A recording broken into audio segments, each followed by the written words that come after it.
ಸ್ನೇಹಿತರಿಗೆ ಸ್ವಾಗತವನ್ನ ನಾನು ಕೊಡ್ತಾ ಇದ್ದೇನೆ.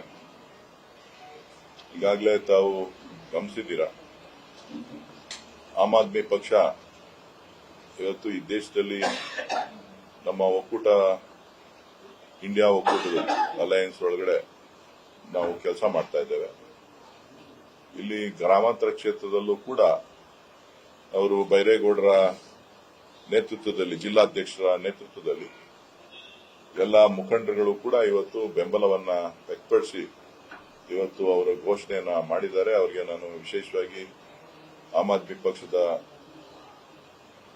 ರಾಷ್ಟ್ರೀಯ ನಾಯಕರಿಗೆ ಮತ್ತು ರಾಜ್ಯ ನಾಯಕರಿಗೆ ಮತ್ತು ಜಿಲ್ಲಾ ನಾಯಕರಿಗೆ ವಿಶೇಷವಾದಂತಹ ಅಭಿನಂದನೆಗಳನ್ನ, ಧನ್ಯವಾದಗಳನ್ನ ಹೇಳ್ತೇನೆ. ನಮ್ಮ ಪ್ರಜಾಪ್ರಭುತ್ವ ವ್ಯವಸ್ಥೆಗೆ ಸಂವಿಧಾನವನ್ನ ಕೊಟ್ಟಂತ ಬಾಬಾ ಸಾಹೇಬ್ ಅಂಬೇಡ್ಕರ್ ಅವರ ಸಂವಿಧಾನಕ್ಕೆ ನಾವು ರಕ್ಷಣೆ ಮಾಡಬೇಕಾದಂತಹ ಜವಾಬ್ದಾರಿ ನಮ್ಮ ಮೇಲಿದೆ. ಇವತ್ತು ಕೇಜ್ರಿವಾಲ್ ಅವರು ಪ್ರತಿಯೊಂದು ಹಂತದಲ್ಲೂ ಕೂಡ ಭಾರತೀಯ ಜನತಾ ಪಕ್ಷದ ವಿರುದ್ಧ ಹೋರಾಟ ಮಾಡ್ತಾ ಸಾಕಷ್ಟು ಜನಪರ ಕಾರ್ಯಕ್ರಮಗಳನ್ನ ದೆಹಲಿನಲ್ಲಿ ಮತ್ತು ಪಂಜಾಬ್ನಲ್ಲಿ ಕೊಟ್ಟು ಒಂದು ಅತ್ಯುತ್ತಮವಾದಂತಹ ರೀತಿಯಲ್ಲಿ ಜನರ ಮನ್ನಣೆಯನ್ನ ಗಳಿಸಿದ್ದಾರೆ. ಈ ಗಳಿಸಿರುವಂತಹ ಸಂದರ್ಭದಲ್ಲಿ ಇನ್ನು ಬೇರೆ ಕಡೆ ಎಲ್ಲಿ ವಿಸ್ತಾರ ಆಗುತ್ತೋ ಇವ್ರನ್ನ ಈಗಲೇ ಮುಗಿಸಬೇಕು ಅಂತೇಳಿ ಅವರನ್ನ ಇವತ್ತು ಇನ್ಕಮ್ ಟ್ಯಾಕ್ಸ್, ಇಡಿ ಮತ್ತು ಸಿಬಿಐ ಇವತ್ತು ಅವರನ್ನ ವಶಕ್ಕೆ ತೆಗೆದುಕೊಂಡು ಇವತ್ತು ಅವರನ್ನ ಜೈಲಿಗೆ ಕಳಿಸಿರೋದನ್ನ ನಾವು ನೋಡಿದ್ದೇವೆ. ಇದೇನು ಭಾರತೀಯ ಜನತಾ ಪಕ್ಷದ ಆಡಳಿತದಲ್ಲಿ ಹೊಸದಲ್ಲ. ಆದ್ರೆ ಯಾರು ಬಲಿಷ್ಠರಾಗಿರ್ತಾರೆ ಆ ಬಲಿಷ್ಠರಾಗಿದ್ದವರನ್ನ ಆಗಿಂದಾಗೆ ಬೆದರಿಸುವಂತದ್ದು ಅವರು ಚುನಾವಣೆಯಲ್ಲಿ ಗೆಲ್ಲಲಿಕ್ಕೆ ಮುಖ್ಯ ಮಾನದಂಡ ಈಗೇನಾಗಿದೆ ಅಂದ್ರೆ ಸಿಬಿಐ ಮತ್ತು ಇಡಿ. ಸಿಬಿಐ ಅವರು ಇಡಿ ಇನ್ಕಮ್ ಟ್ಯಾಕ್ಸ್ ಅನ್ನ ಬಳಕೆ ಮಾಡಿಕೊಂಡು ಇವತ್ತು ಈ ಚುನಾವಣೆಗಳನ್ನ ಗೆಲ್ಲುವಂತ ಕುತಂತ್ರ ಇವತ್ತು ಈ ದೇಶದಲ್ಲಿ ನಡೀತಾ ಇದೆ. ಅವರು ಪ್ರಜಾಪ್ರಭುತ್ವ ವ್ಯವಸ್ಥೆನಲ್ಲಿ ಚುನಾವಣೆ ಗೆಲ್ಲಲಿಕ್ಕೆ ಅವರು ಮಾಡಿರ್ತಕ್ಕಂಥ ಸಾಧನೆಗಳನ್ನ, ಅವರು ಕೊಟ್ಟಂತ ಮಾತುಗಳನ್ನ, ಏನು ವಚನವನ್ನ ಕೊಟ್ಟಿದ್ರು ಈ ದೇಶದ ಜನರಿಗೆ, ಅದನ್ನ ಅನುಷ್ಠಾನ ಮಾಡಿದ್ದೀರಾ ಇಲ್ವಾ ಅಂತ ಹೇಳಬೇಕು. ಅದನ್ನ ಬಿಟ್ಟು ಇವತ್ತು ಬೇರೆ ವಿಚಾರಗಳನ್ನ ಇವತ್ತು ತಿರ್ಚುವಂತ ಕೆಲಸವನ್ನ ಇವತ್ತು ಅವರು ಮಾಡ್ತಾ ಇದ್ದಾರೆ. ಸೊ ಇವತ್ತು ಶ್ರೀರಾಮನವಮಿ ಎಲ್ಲರೂ ಕೂಡ ಹಬ್ಬವನ್ನ ಆಚರಿಸ್ತಾ ಇದ್ದೀವಿ. ಕೇವಲ ಭಾರತೀಯ ಜನತಾ ಪಕ್ಷದ ಸ್ವತ್ತು ಶ್ರೀರಾಮ ಅಲ್ಲ, ಶ್ರೀರಾಮ ಎಲ್ಲರ ಸ್ವತ್ತು. ಸೊ ಹಾಗಾಗಿ ಸೀತಾರಾಮ ಲಕ್ಷ್ಮಣ, ರಾಮ ಲಕ್ಷ್ಮಣ, ಲಕ್ಷ್ಮಣ ರಾಮ ಲಕ್ಷ್ಮಣನ ಬಂಟ ಹನುಮಂತ. ನಮ್ಮ ಕಡೆ ಹನುಮಂತ, ಆಂಜನೇಯ ಹೆಚ್ಚು ನಾವು ನಂಬಿಕೆಯನ್ನ ಇಟ್ಕೊಂಡು ಪೂಜೆಯನ್ನ ಮಾಡ್ತೇವೆ. ಸೊ ಎಲ್ಲ ದೇವರುಗಳನ್ನ ಸಮಾನವಾಗಿ ನೋಡ್ತಾ ನಾವು ನಮ್ಮ ಸ್ವಾಮಿ ನಿಷ್ಠೆಯನ್ನ ಮಾಡ್ತಕ್ಕಂಥವ್ರು. ನಾವು ರಾಜಕೀಯಕ್ಕೋಸ್ಕರ ಒಂದು ದೇವರನ್ನ ಬಳಸ್ಕೊಳ್ತಕ್ಕಂಥ ಸಂದರ್ಭ ನಮ್ಮಲ್ಲಿ ಇಲ್ಲ. ಇವತ್ತು ಪ್ರಜಾಪ್ರಭುತ್ವ ವ್ಯವಸ್ಥೆ ಉಳಿಬೇಕು. ಹಾಗಾಗಿ ಇವತ್ತು ಆಮ್ ಆದ್ಮಿ ಪಕ್ಷ ನಮ್ಮ ಜೊತೆ ಕೈ ಜೋಡಿಸಿ ನಮ್ಮ ಜೊತೆ ಕೆಲಸ ಮಾಡ್ತಾ ಇದ್ದಾರೆ. ಅವರಿಗೆ ಮತ್ತೊಮ್ಮೆ ತಮ್ಮ ಮುಖಾಂತರ ಅಭಿನಂದಿಸಿ, ಎಲ್ಲ ಕಾರ್ಯಕರ್ತರುಗಳು, ಎಲ್ಲ ಜಿಲ್ಲಾಧ್ಯಕ್ಷರಿಂದ ಜೊತೆಯಲ್ಲಿ ಅಧ್ಯಕ್ಷರುಗಳು, ಪದಾಧಿಕಾರಿಗಳೆಲ್ಲರೂ ಕೂಡ ಇವತ್ತು ನಮ್ಮ ಜೊತೆ ಸೇರಿದ್ದಾರೆ. ಬಹುಶಃ ನನಗೆ ಭರವಸೆ ಇದೆ, ಈ ಬಾರಿ ಇಂಡಿಯಾ ಒಕ್ಕೂಟ ಈ ದೇಶದಲ್ಲಿ ಅಧಿಕಾರದ ಚುಕ್ಕಾಣಿಯನ್ನ ಹಿಡಿತದೆ ಅಂತಕ್ಕಂಥ ಒಂದು ನಂಬಿಕೆ. ಅದರ ಜೊತೆಗೆ ರಾಜಶೇಖರ್ ಅವರು ಜನತಾದಳದ ಹಿರಿಯ ಮುಖಂಡರು, ರಾಮನಗರ ವಿಧಾನಸಭಾ ಕ್ಷೇತ್ರದಲ್ಲಿ ಸುಮಾರು 35 ವರ್ಷಗಳ ಕಾಲ ಜನತಾದಳದ ನಾಯಕರಾಗಿ, ಒಡನಾಟಿಯಾಗಿ ಈ ಕ್ಷೇತ್ರದ, ಈ ರಾಜ್ಯದ ನಾಯಕರ ಜೊತೆ ಒಡನಾಟವನ್ನ ಇಟ್ಕೊಂಡಿದ್ದವರು. ಇವತ್ತು ಅವರು ನಮ್ಮ ಪಕ್ಷವನ್ನ ಸೇರೋದ್ರ ಜೊತೆಗೆ ಸಂಪೂರ್ಣವಾಗಿ ಕಾಂಗ್ರೆಸ್ ಪಕ್ಷದ ತತ್ವ ಸಿದ್ಧಾಂತಗಳನ್ನು ಒಪ್ಪಿ, ನಾಯಕತ್ವವನ್ನು ಒಪ್ಪಿ ಬಂದಿದ್ದಾರೆ. ಅವರಿಗೆ ನಾನು ಸ್ವಾಗತವನ್ನ ಕೋರ್ತೇನೆ. ನಾನು ತಮ್ಮ ಮುಖಾಂತರ ಇಡೀ ಜಿಲ್ಲೆಯ ಎಲ್ಲ ಜನತಾದಳದ ಕಾರ್ಯಕರ್ತರಿಗೆ ಮತ್ತು ಭಾರತೀಯ ಜನತಾ ಪಕ್ಷದ ಕಾರ್ಯಕರ್ತರಿಗೆ ನಾನು ಕರೆ ಕೊಡೋದಿಷ್ಟೇ, ಇವತ್ತು ನಿಮಗೆ ಒಂದು ಅವಕಾಶ ಇದೆ.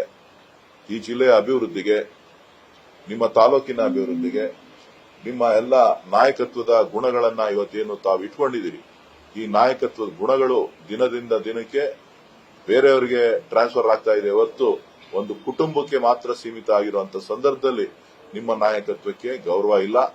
ದಯವಿಟ್ಟು ನೀವು ನನ್ನ ಜೊತೆ ಕೈ ಜೋಡಿಸಿ, ನಾನು ನಿಮ್ಮ ಒಬ್ಬ ಸಹೋದರನಾಗಿ ಈ ಜಿಲ್ಲೆಯ ಅಭಿವೃದ್ಧಿಯನ್ನ ಮಾಡ್ತೇನೆ. ನಿಮ್ಮಲ್ಲಿರುವ ಶಕ್ತಿಯನ್ನ ನಾನು ಗುರುತಿಸ್ತೇನೆ. ತಾವೆಲ್ಲ ಬಂದು ನಮ್ಮ ಜೊತೆ ಕೈ ಜೋಡಿಸಿ ಆಶೀರ್ವಾದ ಮಾಡಿ ಈ ಚುನಾವಣೆಯಲ್ಲಿ ಕಾಂಗ್ರೆಸ್ ಪಕ್ಷಕ್ಕೆ ಬೆಂಬಲ ಕೊಡಬೇಕು. ತಾವೆಲ್ಲರೂ ಕೂಡ ಯಾರು ಸಮನ ಮನಸ್ಕಿರದಿರಿ, ತಾವೆಲ್ಲರೂ ಕೂಡ ಮುಕ್ತವಾಗಿ ನಾನು ಆಹ್ವಾನವನ್ನ ನೀಡ್ತಾ ಇದ್ದೇನೆ ಅಂತಕ್ಕಂಥ ಮಾತನ್ನ ಈ ಸಂದರ್ಭದಲ್ಲಿ ಹೇಳಲಿಕ್ಕೆ ಬಯಸ್ತೇನೆ.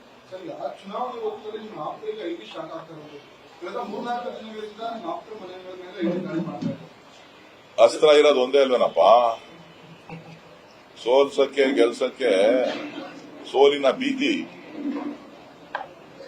ಐಟಿ, ಇಡಿ, ಸಿಬಿಐ ಇಷ್ಟು ಬಿಟ್ಟು ಬೇರೆ ಏನು ಮಾಡಕ್ಕಾಗೋದಿಲ್ವಲ್ಲ. ಬೆಲೆ ಏರಿಕೆ ಬಗ್ಗೆ ಮಾತಾಡಿ ಅಂತೇಳಿ ಪ್ರಧಾನಮಂತ್ರಿಗಳನ್ನ, ಬಿಜೆಪಿ ಅವ್ರನ್ನ ಮಾತಾಡಿ ಅಂತೇಳಿ ಬೆಲೆ ಏರಿಕೆ ಬಗ್ಗೆ ಅವ್ರು ಹೇಳಿರುವಂತ ಹೇಳಿಕೆಗಳು, ಪ್ರಧಾನಮಂತ್ರಿಗಳು ಹೇಳಿರುವಂತಹ ಹೇಳಿಕೆಗಳು, ನಾನು ಹೇಳಿರುವಂತಹ ಹೇಳಿಕೆಗಳನ್ನ ನೀವು ಇತಿಹಾಸದ ಪುಟಗಳನ್ನ ಕಳೆದ 10 ವರ್ಷಗಳ ಹಿಂದೆ ಮಾಡಿದಂತ ಭಾಷಣದ ತುಣುಕುಗಳನ್ನ ಈ ರಾಷ್ಟ್ರದ ಜನರಿಗೆ ತೋರಿಸಬೇಕು. ಅವ್ರು ಕೊಟ್ಟಂತ ವಚನಗಳೇನು, ಆ ವಚನಕ್ಕೆ ಇವತ್ತು ಏನ್ ಹೇಳ್ತಾರೆ ಅನ್ನೋದು ಶ್ರೀರಾಮನವಮಿ ದಿನ ಸತ್ಯ ಹೇಳಬೇಕು. ಶ್ರೀರಾಮನವಮಿ ದಿನ ಸತ್ಯ ಹೇಳಬೇಕು. ಆ ಸತ್ಯವನ್ನು ಹೇಳುವಂತ ಕೆಲಸ ಭಾರತೀಯ ಜನತಾ ಪಕ್ಷದ ನಾಯಕರು ಮಾಡಬೇಕು.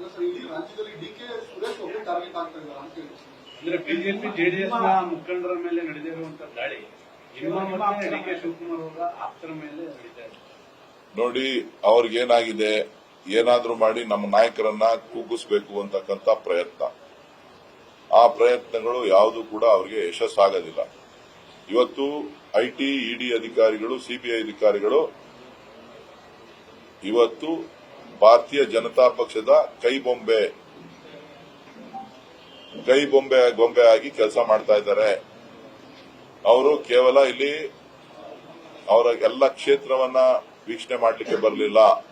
ಅವರು ಕಾಂಗ್ರೆಸ್ ಪಕ್ಷವನ್ನ ಕಟ್ಟಾಕ್ಲಿಕ್ಕೋಸ್ಕರ ಬಂದಿದ್ದಾರೆ. ಕಾಂಗ್ರೆಸ್ ಪಕ್ಷವನ್ನ ಸೋಲಿಸಬೇಕು ಅನ್ನೋ ಉದ್ದೇಶದಿಂದ ಇಲ್ಲಿ ಐಟಿ ಅವರು ಬೆಂಗಳೂರಿನಲ್ಲಿ, ಕರ್ನಾಟಕದಲ್ಲಿ ಇದ್ದಾರೆ. ಇದು ಹೊಸದಾಗಿ ನೋಡ್ತಾ ಇಲ್ಲ ನಾವು. ಎಲ್ಲಾ ಚುನಾವಣೆಗಳನ್ನು ಕೂಡ ಇದೇ ಕಾರ್ಯತಂತ್ರವನ್ನ ಭಾರತೀಯ ಜನತಾ ಪಕ್ಷ ಅನುಸರಿಸ್ತಾ ಇದೆ. ಬಿಜೆಪಿ ನಾಯಕರು ರಾಮದೇವರ ಬೆಟ್ಟವನ್ನ ಅಸ್ಥಿ ರಾಮನವಮಿ ಆಚರಣೆ ಮಾಡಿದ್ದಾರೆ. ಕಾಂಗ್ರೆಸ್ನವರು ರಾಮನನ್ನ ಕಾಲ್ಪನಿಕ ಅಂದ್ರು. ನಾವು ರಾಮದೇವರ ಬೆಟ್ಟವನ್ನ ಅಭಿವೃದ್ಧಿ ನಾವೇ ಮಾಡಿದ್ದೇವೆ ಅನ್ನೋ ಮಾತನ್ನ ಹೇಳಿದ್ದಾರೆ. ಯಾವಾಗ? ಅಲ್ಲಪ್ಪ, 4 ವರ್ಷ ಇದ್ರಲ್ಲಯ್ಯ, ಇದೇ ಜಿಲ್ಲೆನಲ್ಲಿ ಇದ್ರಲ್ಲಪ್ಪ, ಕಸ ಗುಡಿಸ್ತೀನಿ ಅಂತ ಹೇಳ್ಬಿಟ್ಟು ಅದೇನೋ ಹೇಳಿದ್ರಲ್ಲ ನಿಮ್ಗೇನೆ. ಕ್ಲೀನ್ ಮಾಡಿದ್ರ ಕೇಳ್ಬೇಕಲ್ಲ ನೀವು. ಅದನ್ನ ಮರ್ತ್ಬಿಟ್ಟಿದ್ದೀರಲ್ಲಯ್ಯ. ಎಷ್ಟು ದುಡ್ಡು ಇಟ್ಟಿದಾರಂತೆ, ಬಜೆಟ್ ಅಲೋಕೇಶನ್ ಎಷ್ಟು ಕೊಟ್ಟಿದ್ದಾರಂತೆ, ಆಕ್ಷನ್ ಪ್ಲಾನ್ ಏನ್ ಮಾಡಿದಾರಂತೆ, ವಲ್ಚರ್ ಸ್ಯಾಂಕ್ಚುರಿ ಪರ್ಮಿಷನ್ ತಗೊಂಡಿದ್ದಾರಾ, ಅಪ್ಲಿಕೇಶನ್ ಹಾಕಿದಾರಾ, ಯಾರು ಹತ್ತಿದಾರಲ್ಲ ಬೆಟ್ಟಕ್ಕೆ. ಚುನಾವಣಾ ತಂತ್ರ. ರಾಮ ನಮ್ಮೂರಲ್ಲೂ ಅವನೇ. ನಾವು ರಾಮ ಮಂದಿರ ಕಟ್ಟಿದೀವಿ, ದೇವರನ್ನ ಪೂಜೆ ಮಾಡ್ತೀವಿ. ನಮ್ಮವರು ಎಲ್ಲ ಈಗ ರೋಡಲ್ಲಿ ನೋಡ್ಕೊಂಡ್ ಬಂದೆ, ಎಲ್ಲರೂ ಪಾಂಕ ಹಂಚ್ತಾ ಇದ್ರು, ಮಜ್ಜಿಗೆ ಹಂಚ್ತಾ ಇದ್ರು, ಎಲ್ಲರೂ ನಿಂತ್ಕೊಂಡು ಅವ್ರವ್ರ ಕೆಲಸ ಅವ್ರವ್ರು ಮಾಡ್ತಾವ್ರೆ. ಬಿಜೆಪಿ ಬಾವುಟ ಹಾಕೊಂಡು, ಕೇಸರಿ ಶಾಲ್ ಹಾಕೊಂಡು ರಾಮನ್ ಬೆಟ್ಟಕ್ಕೆ ಹತ್ಬಿಟ್ಟವರೆಲ್ಲನೂ ರಾಮನ್ ಭಕ್ತರಾಗೋದಿಲ್ಲ. ಗೊತ್ತಾಯ್ತಲ್ಲ. ಅಭಿವೃದ್ಧಿ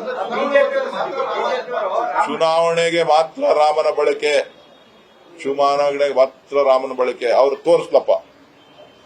ಅವರು wild life sanctuary, vulture forest ಅನ್ನೋದು ಗೊತ್ತಲ್ವಾ ನಿಮ್ಗೆ? ಜಿಲ್ಲಾ ಮಂತ್ರಿಗಳಿಗೆ ಗೊತ್ತಲ್ವಾ? ಪರ್ಮಿಷನ್ಗೆ ಲೆಟರ್ ಹಾಕಿದಾರಾ? ಅವ್ರು ಕಟ್ಟಿ ಅಂತ ನಾನು ಹೇಳಲ್ಲ. ನಾನ್ ಕಟ್ಟಿ ಅಂತ ಹೇಳಲ್ಲ ಒಂದೇ ದಿನದಲ್ಲಿ. ಅಲ್ಲಪ್ಪ, ಡಿಪಿಆರ್ ಮಾಡೋದಕ್ಕಿಂತ ಮುಂಚೆ ಪರ್ಮಿಷನ್ ಬೇಕಲ್ರಿ. ಚುನಾವಣೆಯಲ್ಲಿ ಪರ್ಮಿಷನ್ ಸಿಗ್ತದೇನಪ್ಪ? ಚುನಾವಣೆಯಲ್ಲಿ ಬೆಟ್ಟಕ್ಕೆ ಅವರೊಬ್ಬರೇ ಅಲ್ಲ, ಜನ ಬೇಜಾನ್ ಜನ ಹೋಗ್ತಾರೆ ರಾಮನ ನೋಡ್ಕೊ ಬರ್ಲಿಕ್ಕೆ, ಪೂಜೆ ಮಾಡ್ಲಿಕ್ಕೆ. ಇವತ್ತು ನೀವು ಅವರ ಸುಳ್ಳು ಪ್ರಚಾರವನ್ನ ಮಾಡಬೇಡಿ ಅಂತ ಹೇಳಿ ನಿಮ್ಮನ್ನ ಕೈ ಮುಗಿ ಕೇಳ್ಕೊತೀನಿ. ಅಲ್ಲಪ್ಪ, ನಾನು ಹೇಳ್ದಲ್ಲ, ರಾಮನ ನಮ್ಮೂರಲ್ಲೇ ನೋಡ್ತಾ ಇದೀವಿ.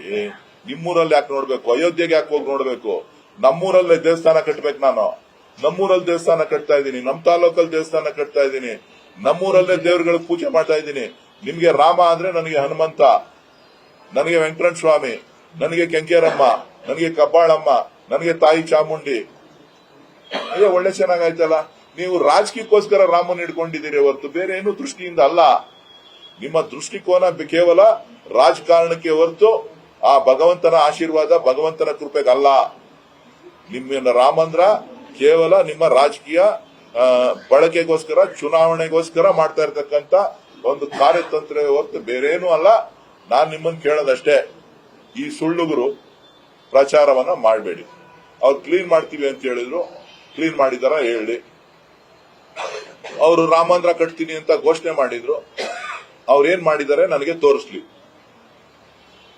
ವಲ್ಚರ್ ಸ್ಯಾಂಚುರಿ ಅಂತ ಹೇಳಿ ನಾನು ಕೂಡ ಜಿಲ್ಲಾಧಿಕಾರಿಗಳ ಸಭೆಯಲ್ಲಿ ಮೀಟಿಂಗ್ ಮಾಡಿದ್ದೀನಿ, ಅರಣ್ಯಾಧಿಕಾರಿಗಳ PCCF ಜೊತೆ ಮಾತಾಡಿದ್ದೀನಿ.